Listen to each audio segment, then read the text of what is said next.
చెప్పడం మర్చిపోయాను. నేను ఒక పీజీ చూశాను. అక్కడికి షిఫ్ట్ అవుతున్నాను. మ్, మ్. ఏ ఏంటి? లేదు మది, నువ్వు ఇక్కడే ఉండు. నేను ప్రియాని మేనేజ్ చేస్తాను. మ్, ఏదో ఒక రోజు నేను వెళ్ళాల్సిందే కదా. నీతోనే ఉండిపోగలనా?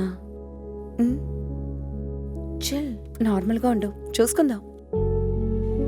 రేపు వెళ్ళి తన ఎయిర్పోర్ట్లో రిసీవ్ చేసుకుని మీరిద్దరూ హ్యాపీగా ఉండండి, ఓకే? ఎక్కడ ఉండబోతున్నావు? సేఫ్ అయిన ప్లేసా? సేఫేరా, బాధపడకో. మది, ఏదైనా సరే నాకు కాల్ చేయి, సరేనా? ఖచ్చితంగా చేయను, మ్మ్. బాధపడకు.